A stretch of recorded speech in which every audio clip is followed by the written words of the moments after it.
Assalamualaikum warahmatullahi wabarakatuh.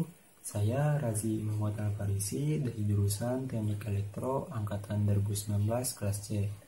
Di sini saya akan memaparkan materi mata kuliah elektronika analog mengenai dasar semikonduktor dan dioda, yang mana akan saya jelaskan sebagai berikut ini. Jadi, untuk pembahasan yang pertama yaitu mengenai semikonduktor.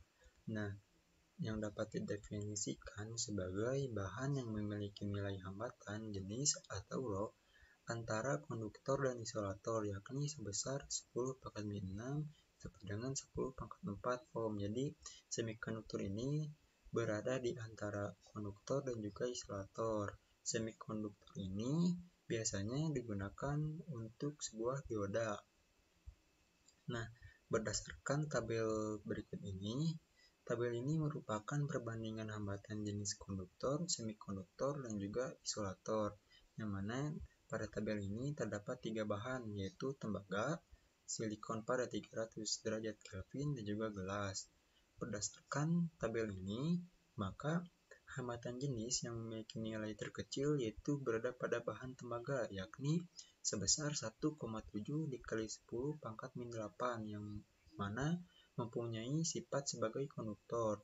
Sedangkan untuk yang memiliki hambatan jenis yang terbesar yaitu berada pada hambatan bahan gelas, yang mana hambatannya sebesar 7,0 dikali 10⁻⁶, yang mana memiliki sifat sebagai isolator. Jadi semikonduktor ini berada pada bahan silikon. Nah, yang selanjutnya yaitu mengenai soal. Misalkan 3 buah bahan yakni tembaga, silikon, dan gelas masing-masing memiliki panjang sebesar 1 meter dan diameternya sebesar 1 mm.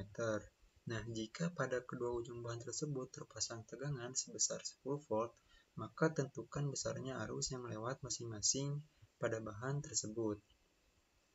Nah, jadi langkah awalnya yaitu dengan mencari R-nya dengan rumus R sama dengan hambatan jenis dikali dengan panjang bahan dibagi luas penampangnya.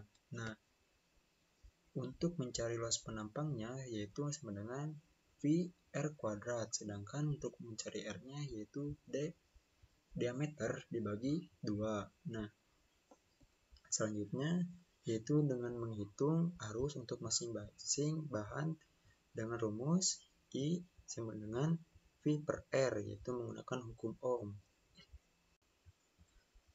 Setelah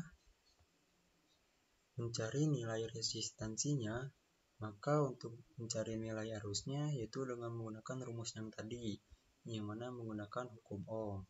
Sehingga didapatkanlah arus pada tembaga yaitu sebesar 0,46 kali 10⁻³ ampere. Sedangkan pada silikon sebesar 3,41 dikali 10⁻⁹ ampere. Sedangkan pada gelas sebesar 1,12 dikali 10⁻⁻12 ampere. Nah, pada tembaga ini merupakan yang terbesar, sedangkan untuk yang terkecil berada pada gelas. Perhatikan arus yang mengalir pada bahan-bahan tersebut dari yang terbesar adalah pada konduktor, semikonduktor, dan isolator. Nah, arus ini dialiri dengan tegangan sebesar 10 volt. Nah, sekarang bahan-bahan semikonduktor. Bahan-bahan semikonduktor ini terbagi menjadi 3 bagian. Yang pertama trivalen, yaitu logam-logam yang memiliki atom-atom dengan jumlah elektron terluar 3 buah seperti boron, gallium, dan indium. Sedangkan untuk tetravalen yaitu logam-logam yang memiliki atom-atom dengan jumlah elektron terluar 4 buah seperti silikon dan germanium. Sedangkan yang terakhir pada bagian pentavalen yaitu logam-logam yang memiliki atom-atom dengan jumlah elektron terluar 5 buah seperti fosfor, arsenikum, dan antimon. Nah, ini merupakan tabel periodik semikonduktor. Selanjutnya yaitu bahan-bahan semikonduktor. Yang mana yang pertama, bahan-bahan yang paling banyak digunakan adalah Si dan Ge. Nah, Si dan Ge ini apabila diperhatikan berdasarkan tabel berada pada golongan 4A, yaitu silikon dan germanium.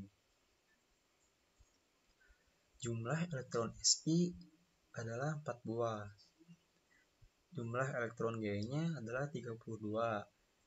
Untuk jumlah elektron valensi, elektron terluar Si dan Ge masing-masing sebesar 4 buah dan merupakan jenis ikatan kovalen.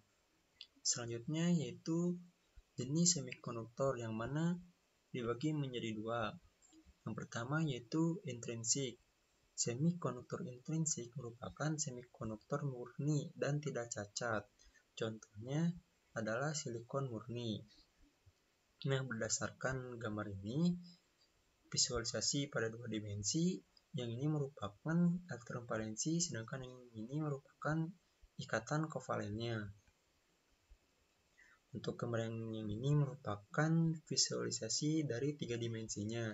Struktur kristal Si, pengulangan secara teratur satuan sel tiga dimensi berbentuk tetrahedral. Semikonduktor intrinsik pada suhu yang sangat rendah, yang mana memiliki sifat semua elektron berada pada ikatan kovalen. Tak ada elektron bebas atau tak ada pembawa muatan sehingga bersifat sebagai isolator. Nah, selanjutnya itu semikonduktor intrinsik pada suhu kamar. Yang pertama, agitasi termal menyebabkan beberapa elektron valensi keluar dari ikatan kovalen menjadi elektron bebas sebagai pembawa muatan negatif. Selanjutnya, munculnya elektron bebas diikuti dengan terbentuknya hole atau lubang sebagai pembawa positif. Nah, jadi untuk ini tuh terjadi perubahan karena adanya sebuah kenaikan suhu. Nah, yang mana peristiwanya disebut dengan pembangkitan atau generation.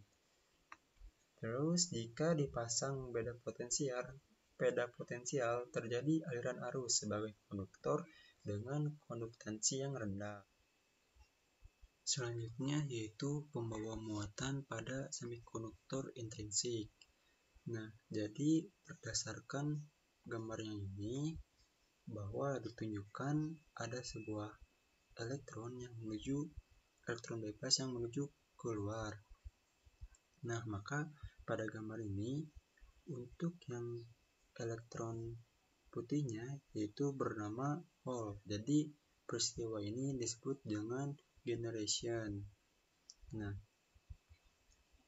selanjutnya yaitu jenis semikonduktor ekstrinsik. Nah, semikonduktor ekstrinsik ini merupakan buatan, jadi yang memperoleh pengotoran atau penyuntikan atau doping oleh atom asing. Nah, semikonduktor ekstrinsik ini terbagi menjadi dua tipe. Yang pertama ada tipe N dan juga ada semikonduktor tipe P, yang mana pada semikonduktor tipe N ini memiliki karakteristik seperti pengotoran oleh atom pentavalen seperti fosfor, arsenikum, dan antimon. Lalu, atom pengotornya disebut dengan atom donor dan pembawa muatan elektron. Sedangkan pada semikonduktor tipe P memiliki karakteristik seperti pengotoran oleh atom trivalen seperti boron, gallium, dan indium. Selanjutnya, atom pengotornya disebut dengan atom akseptor. Pembawa muatannya yaitu hole. Nah, tujuan dari doping ini yaitu meningkatkan konduktivitas semikonduktor dan memperoleh semikonduktor dengan hanya satu pembawa muatan, elektron atau hole saja. Nah, untuk perbandingan dopingnya tersebut, atom doping berbanding dengan atom murni sama dengan 1 berbanding 10 pangkat 6 sampai dengan 10 pangkat 8. Nah, dopan adalah atom pengotor, yang mana atom-atom dopan pada semikonduktor tipe N adalah atom-atom pentavalen dan dinamakan atom donor, sedangkan pada semikonduktor tipe P, trivalen dan dinamakan atom akseptor. Nah, pada semikonduktor tipe N ini ada satu elektron bebas yang menuju kepada ikatan kovalen, yang mana yang tadinya ikatan kovalennya plus 4 sekarang menjadi plus 5. Nah, maka elektron bebas sebagian besar terjadi karena doping dan sebagian kecil lainnya bersama Hall karena generation akibat agitasi termal. Elektron bebas menjadi pembawa muatan mayoritas dan Hall sebagai pembawa muatan minoritas. Selanjutnya yaitu semikonduktor tipe P, yang mana pada gambar ini ada sebuah elektron yang Hall, yang mana awalnya positif 4, ikatan kovalennya 4, sekarang menjadi plus 3. Nah, hal ini terjadi karena Hall sebagian besar terjadi karena doping dan sebagian kecil lainnya bersama elektron bebas karena generation akibat agitasi termal. Hall menjadi pembawa muatan mayoritas dan elektron bebas sebagai pembawa muatan minoritas. Nah, selanjutnya yaitu piranti semikonduktor. Nah, inilah beberapa contoh piranti semikonduktor. Ada diode pertemuan PN, transistor, termistor, SCR, dan IC. Pembahasan selanjutnya yaitu diode pertemuan PN. Jadi, apabila suatu pertemuan PN adalah kristal tunggal, maka semikonduktor yang pada satu sisinya mendapat penyuntikan atom akseptor dan pada sisi yang lainnya mendapatkan penyuntikan atom donor. Pertemuan PN merupakan blok bangunan dasar atau basic building block bagi piranti semikonduktor. Lalu, dioda pertemuan PN adalah pertemuan PN yang pada kedua sisinya dilekatkan logam atau metallurgical bond, sehingga terdapat dua ujung logam yang merupakan terminal atau elektrode, yaitu anode pada sisi P dan katoda pada sisi N.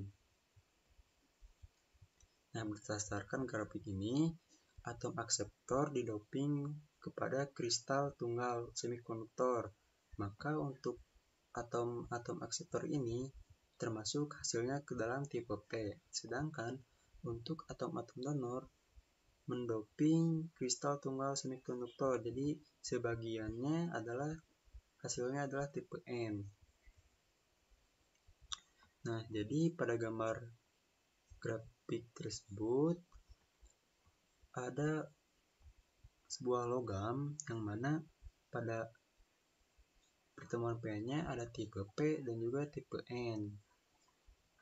Nah, yang mana untuk sebelah kiri yang merupakan tipe P merupakan anoda, sedangkan untuk tipe N hasilnya katoda, yang mana pada katoda ini luasnya itu lebih besar dibandingkan dengan luas dari sebuah katoda. Nah, untuk simbolnya tersendiri yaitu seperti gambar grafik ini. Pertemuan PN terbuka. Nah, pada gambar grafik tersebut, ion akseptor ini berbentuk dalam polaritas negatif atau Hall, sedangkan untuk ion donor yaitu bentuk polaritas positif atau elektron. Nah, pada bidang pertemuan ini termasuk ke dalam lapisan pengosongan.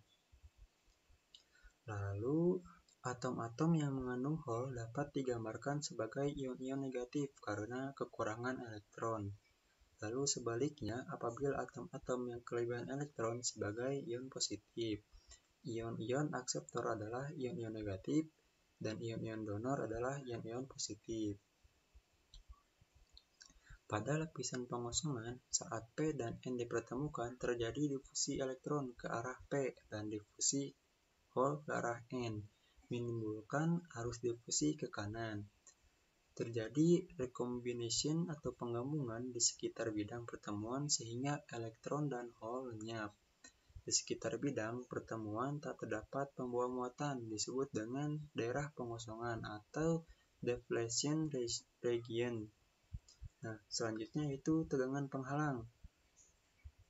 Lalu memiliki karakteristik seperti lenyapnya elektron meninggalkan ion donor positif, lenyapnya hole meninggalkan ion akseptor. Lalu adanya ion positif dan negatif menyebabkan adanya medan listrik sehingga ada tegangan disebut dengan kontak atau tegangan penghalang. Barrier potential menimbulkan arus drift ke kiri. Karena pertemuan PN ini terbuka, maka kesetimbangan antara arus drift dan arus difusi selanjutnya yaitu pertemuan PN dengan prasikap maju atau forward bias. Nah, berdasarkan gambar yang ini, bahwa apabila masukannya anoda pada jenis P, maka lapisan pengosongannya akan menyempit. Jadi, pada jenis P ini, hole-nya dan elektronnya akan saling mendekat. Jadi hole dan elektron ini akan menuju ke jenis N atau ke katodanya. Jadi karena adanya VD menyebabkan arus difusi lebih besar dari arus drift. Jika potensial penghalang sebelum diberi VD adalah V0, maka potensial penghalang turun menjadi V0 dikurangi VD, daerah pengosongan menjadi sempit. Nah, pembawa mayoritas punya energi yang cukup untuk melewati potensial penghalangnya. Dari hole P ini, pembawa mayoritas dapat melewati lapisan pengosongannya menjadi minoritas di sisi N. Elektron dari sisi N, pembawa mayoritas dapat melewati daerah pengosongan menjadi pembawa minoritas di sisi P. Jumlah arus dari elektron dan hole merupakan arus total yang lewat pada dioda. Nah, jadi arusnya itu dari hasil hole dan juga elektron, bukan dari arus dari anoda maupun katoda. Jadi hole dan elektron ini yang akan menghasilkan kepada jenis N. Selanjutnya yaitu pertemuan PN dengan prasikap mundur atau reverse bias. Nah, pada gambar tersebut, apabila hole pada sisi P bergerak ke kiri, maka elektron sisi N bergerak ke kanan. Nah, lebih jelas lagi pada gambar berikut ini, jadi si hole dan elektronnya itu saling menjauh, maka lapisan pengosongannya semakin lebar. Karena daerah pengosongan pada dasarnya merupakan semikonduktor intrinsik, agitasi thermal dapat menyebabkan terjadinya generation sehingga muncul pasangan elektron dan hole pada daerah ini.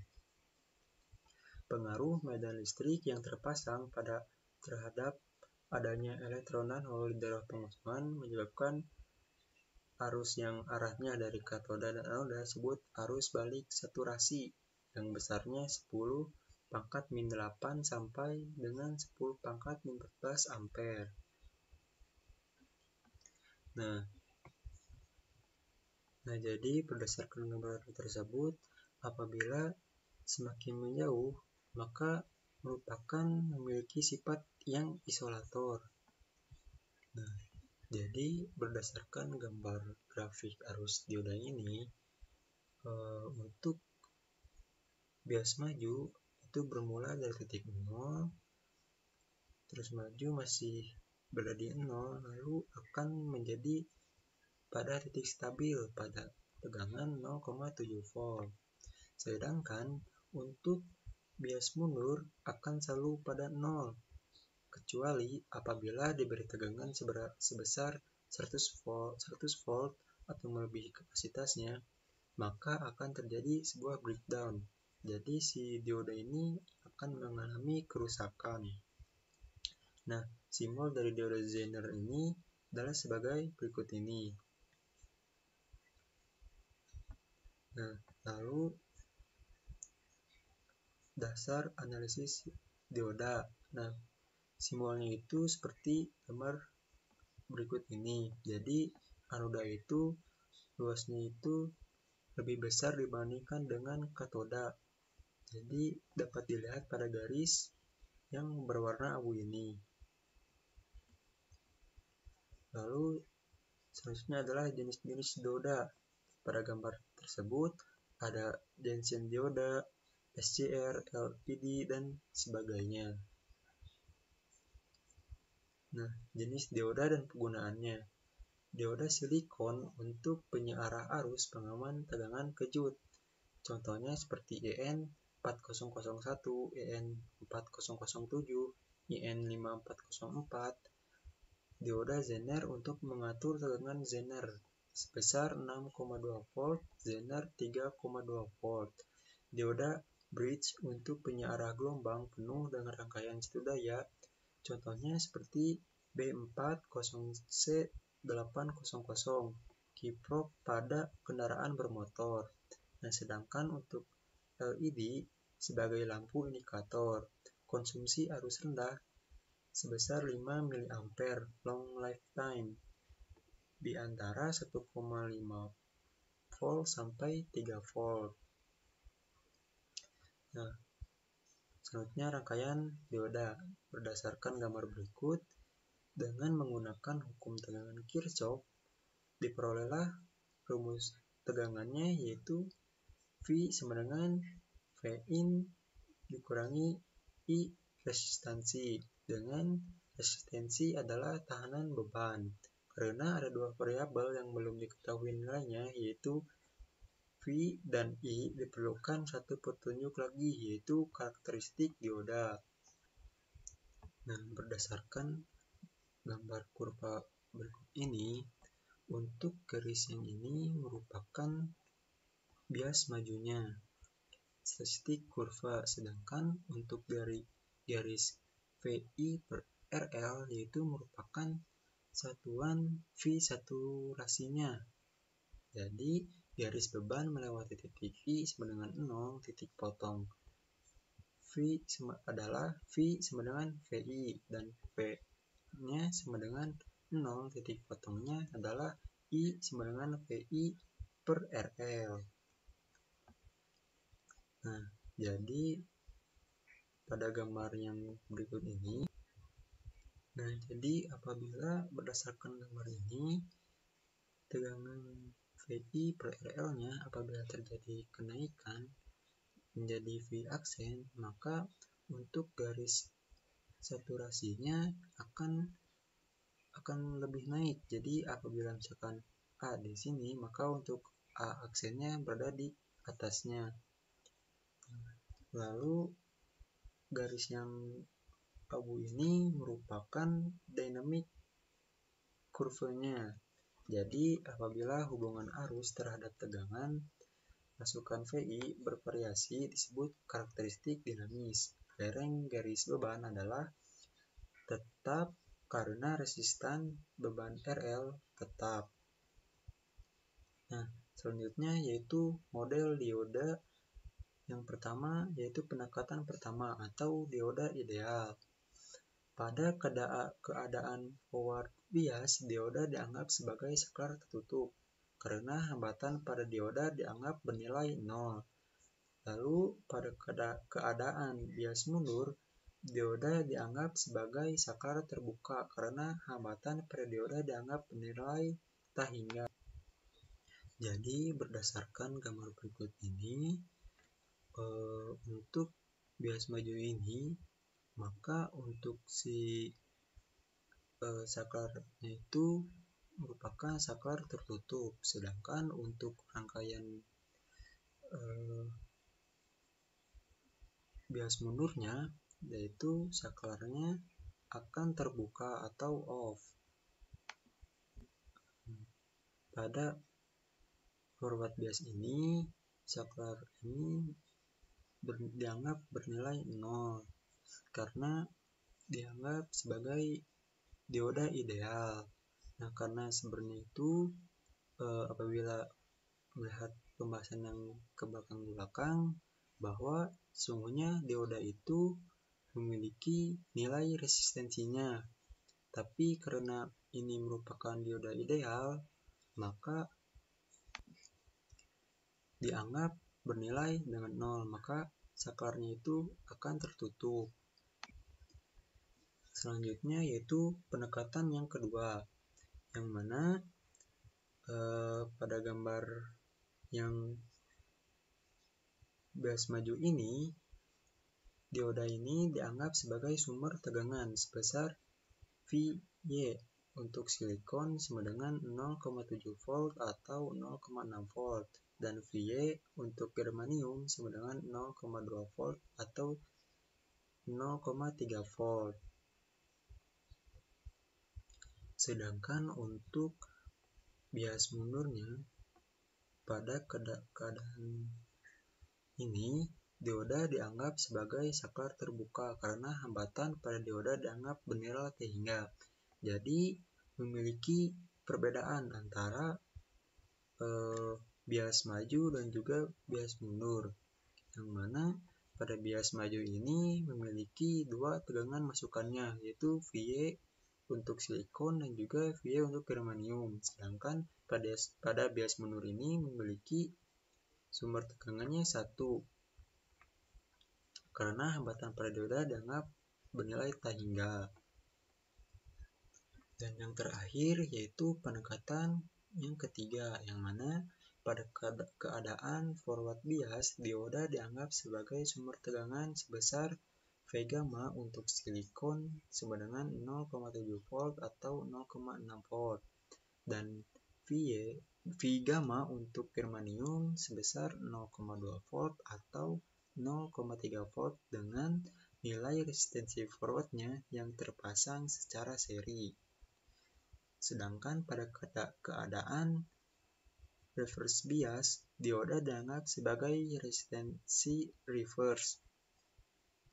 Nah, jadi berdasarkan gambar tersebut, pada rangkaian forward bias ini disusun secara seri, yang mana dengan resistensi forwardnya dirangkai secara seri. Nah, untuk perbedaannya dari keadaan forward bias dengan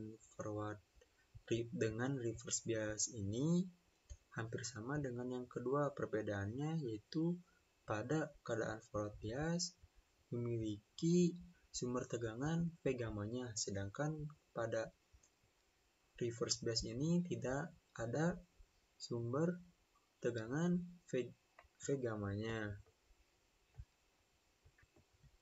Nah, selanjutnya yang terakhir yaitu pembahasan contoh soal.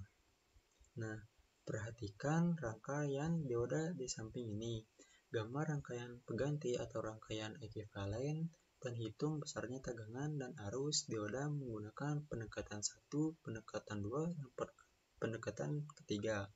Nah, di sini diketahui bahwa Vin-nya sebesar 10 volt, RF-nya itu sebesar 2,5 ohm, dan RL-nya sebesar 100 ohm. Maka untuk pendekatan kesatunya untuk mencari arus yaitu menggunakan rumus Vin per RL, yang mana Vin itu sebesar 10 volt, sedangkan untuk RL-nya per 100 ohm, maka hasilnya yaitu sama 0,1 ampere. Sedangkan pada pendekatan kedua, untuk mencari arusnya yaitu dengan memasukkan nilai V gamma-nya, dengan maka rumusnya yaitu Vin dikurangi V gamma per RL, maka hasilnya 10 volt dikurangi 0,6 volt per 100, maka hasilnya sama dengan 0,094. Jadi nilai arus yang terbesar yaitu dari pendekatan 1, pendekatan 2, yang paling besar yaitu adalah pada pendekatan 1, yaitu 0,1 ampere. Sedangkan pada pendekatan yang ketiga, yaitu dengan mencari arus menggunakan rumus dengan memasukkan V gamanya dan juga nilai dari RF-nya. Jadi pada rumus ini V in dikurangi V gamma per RL ditambah RF, maka 10 volt dikurangi 0,6 volt per 100 ditambah 2,5 ohm. Maka hasilnya sama dengan 0,092 ampere. Jadi secara keseluruhan pada pendekatan 1, pendekatan 2, dan juga pendekatan ketiga, hasil arus tertingginya itu berada pada pendekatan ke-1, sedangkan untuk arus pada terkecil yaitu pada pendekatan yang ketiga sebesar 0,092 ampere.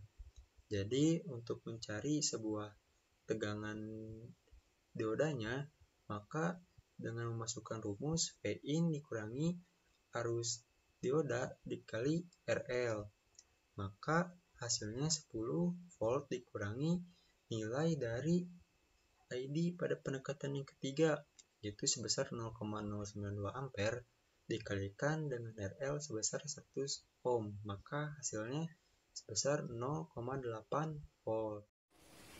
Demikian materi dasar semikonduktor dan dioda yang dapat saya sampaikan. Mohon maaf apabila terjadi kesalahan maupun kekurangan dalam cara penyampaian saya ini. Semoga untuk kedepannya saya dapat lebih memahami tentang materi ini. Terima kasih. Wassalamualaikum warahmatullahi wabarakatuh.